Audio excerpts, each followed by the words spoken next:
You land the airplane. The wheels touch the runway. You throttle back and relax.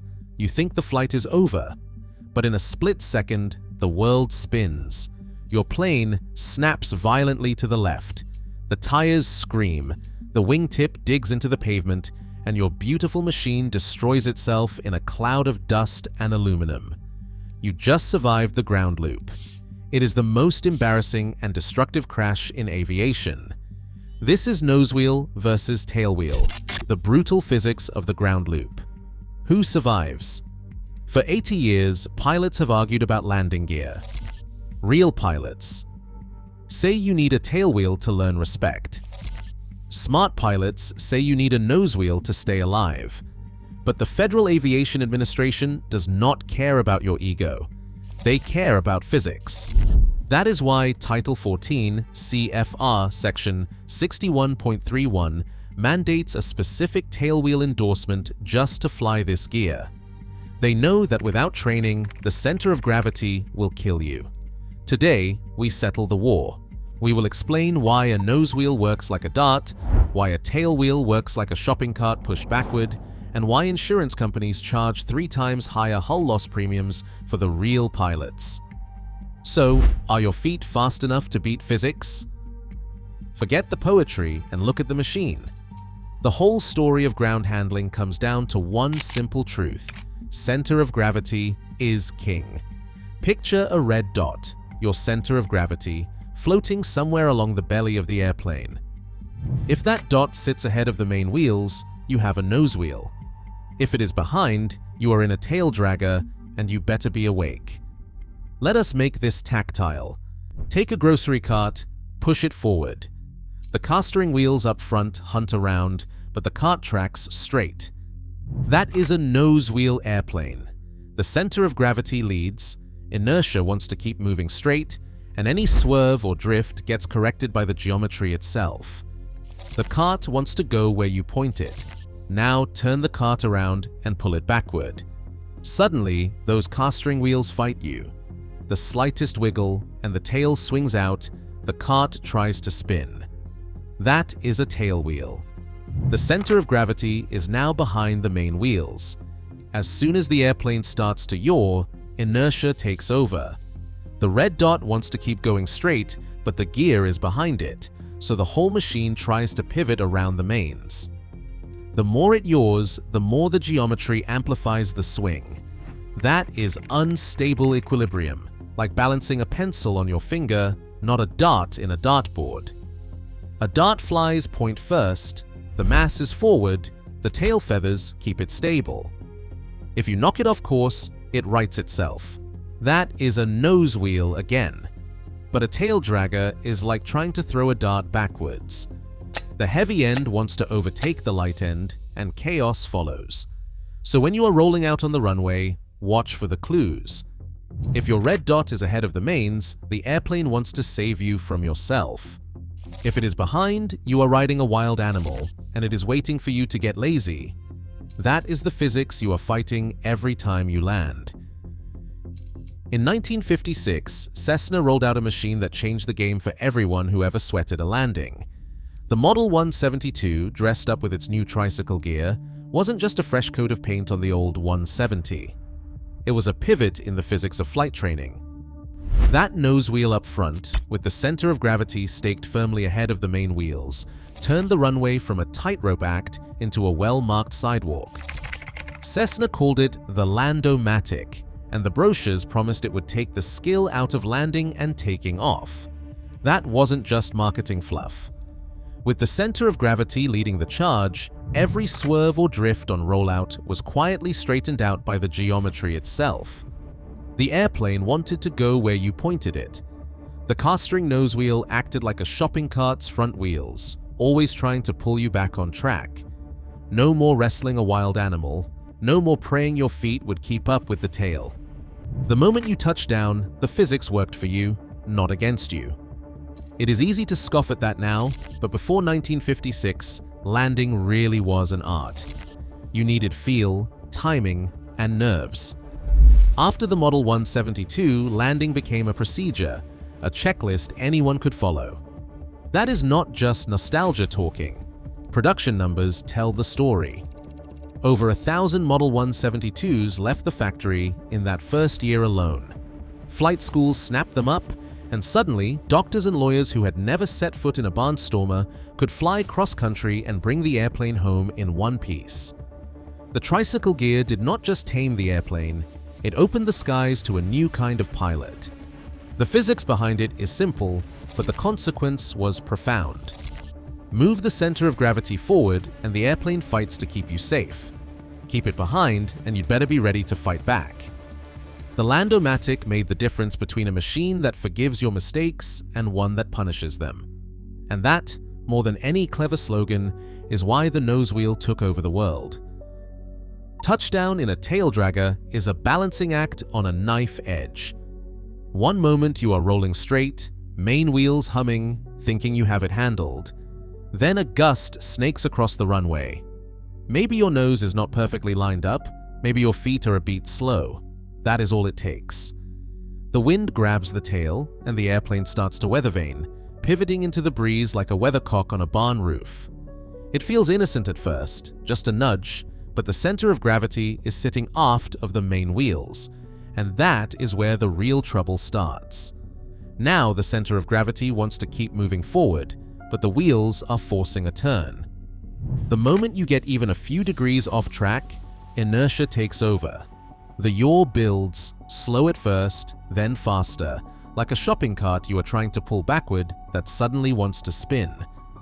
The more the tail swings, the bigger the lever arm from the center of gravity to the main wheels, and the harder the airplane yanks itself around. That is positive feedback, and it is merciless. Every degree of yaw multiplies the force, and the rudder is losing authority as you slow down. In a blink, you go from pilot to passenger. The airplane whips into a ground loop, tires shriek sideways, and the gear starts to fold. This is the physics of unstable equilibrium in action. Once the loop starts, the only way out is to stop moving or run out of runway. The classic three-point landing looks tidy on paper. Stall the airplane, let all three wheels kiss the runway at once, and roll to a stop. But here is the dirty secret. At that moment, your rudder is running on fumes. Airspeed is barely above stall, so the slipstream over the tail is weak. The rudder, your only leash on this wild animal, starts losing its bite. If a crosswind shoves the tail or your feet hesitate, the airplane yaws. Now, with the center of gravity behind the mains, every degree off centerline multiplies the swing. The geometry is waiting to punish a lazy foot. This is where the rudder dance comes in. You cannot stomp or freeze, you have to tap. Picture your feet working the pedals to a metronome, about 120 beats per minute, like a drummer laying down a steady groove. It is not panic, it is rhythm. Each input checks the tail, keeps the yaw vector pointed straight. If your timing is off by a second, the airplane will show you just how fast a ground loop can start. A good instructor will drill you on this until your feet move before your brain. Rudder, brake, rudder, brake. Never both, never neither. That is how you buy back control in those last seconds before the rudder goes slack. The three-point landing is a trap for the slow-footed. If you want more margin, you will want to keep flying the tail just a little longer. But that is a story for the wheel landing. There is a way to keep the wild animal on a leash, but it takes discipline. In a tail dragger, when the wind is howling and the runway is slick, you do not go for the three-point landing. You fly the wheel landing, mains down first, tail up, airspeed alive. Why? Because as long as that tail is off the ground, the rudder still bites. You have real authority, not just hope and prayer. The slipstream from the prop keeps the tail straight, and you can fight a crosswind with actual muscle, not just wishful thinking. The moment you let the tail drop and airspeed bleeds off, the rudder goes soft, and the geometry takes over. That is when the ground loop comes for your wallet and your pride. It is not just old-timers barking about technique. The Federal Aviation Administration put it in black and white, 14 CFR 61.31.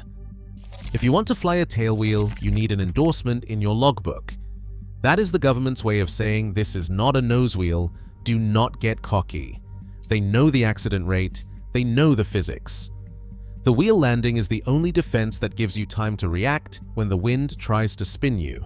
It is not about heroics, it is about margin. Keep the tail flying, keep the airplane honest, and you might just walk away with your dignity and your insurance premium intact.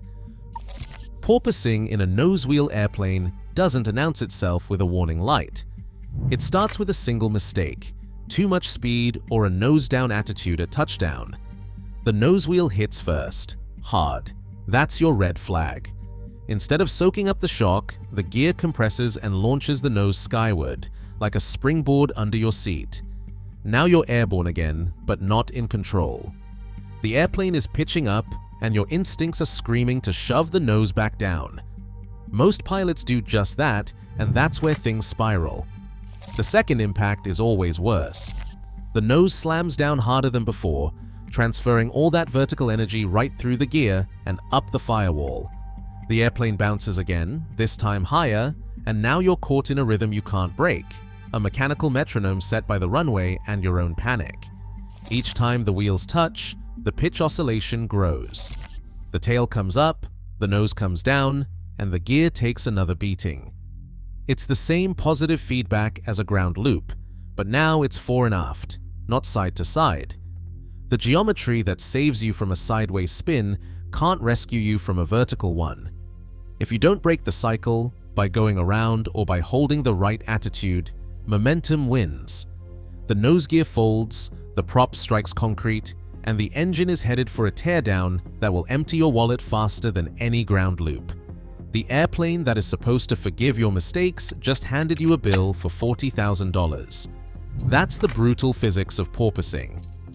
Every bounce is a chance to recover or a step closer to wreckage. Now let's talk about what happens when the nosewheel's forgiveness runs out.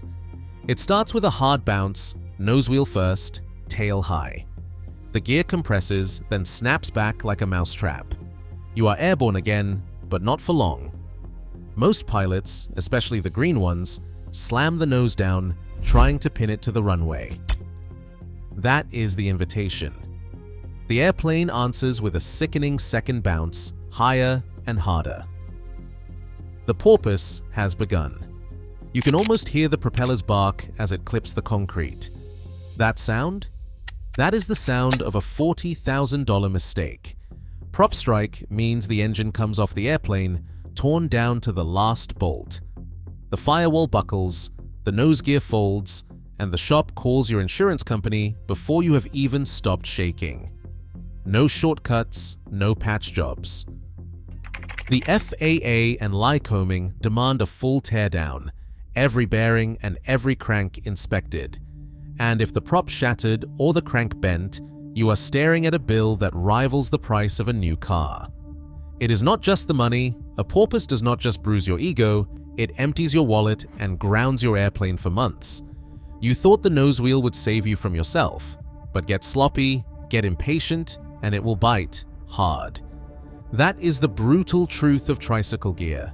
Tame most of the time, but when it lets go, it is not just your pride on the line. It is your bank account, your schedule, and your next season of flying. The machine does not care how you feel. It just tallies the damage. Out where the pavement ends, the rules change. You won't find many nosewheels parked on river bars or wedged between spruce trees in Alaska. Out here, the tail dragger still reigns. Ask any bush pilot hauling fuel drums into a gravel bar, or an aerobatic junkie snapping a citabria through a hammerhead. There is a reason the little wheel stays in the back. First, prop clearance. With the tail down, the propeller sits high and proud, well away from rocks, mud, and the odd gopher hole. That is not just a convenience, it is survival. A nosewheel drags its prop close to the ground, begging for a strike if you misjudge a rut or hit a soft patch. In a Husky or a Super Decathlon, you can land short, drag the brakes, and still have margin for error on rough strips. Try that in a Tricycle Gear Cessna and you will be shopping for a new propeller before lunch. Drag matters too. Tail draggers have less hardware hanging into the wind. That means a little more speed, a little less fuel burned, and a lot less to snag on brush or snow. But the real party trick is the turning radius. With the main gear as a pivot and the tailwheel unlocked, a Cetabria can spin nearly in its own length. That is gold when you are taxiing on a postage stamp strip or dodging stumps. Nosewheels cannot touch that. They plow wide arcs and get stuck where a tail dragger dances. So, for all the talk of ground loops and insurance claims, the wild animal still has its place. In the backcountry and the aerobatic box, the risks are worth it. The geometry that punishes the lazy also opens doors the nosewheel cannot touch. If you want to land where the map turns green or the runway turns to mud, you had better know how to tame a tail dragger. Every insurance underwriter in the business knows what the geometry means for your wallet. They do not care about your tailwheel endorsement, your pride, or how many times you have greased a landing. They care about the cold math, which airplane is more likely to come back in one piece. Here is the number that matters. When it comes to hull loss claims, tail draggers rack up about 3 times as many as their nosewheel cousins, even when the pilots are more experienced. That is not a rumor. That is why your insurance premium jumps the moment you put a tailwheel on your policy. It is not personal, it is physics. Now, let's put that to the test. Watch a slow-motion wheel landing in a stiff crosswind. The airplane touches down mains first, tail floating, rudder alive. The pilot's feet are tapping, correcting every twitch. Even then, the margin is razor thin.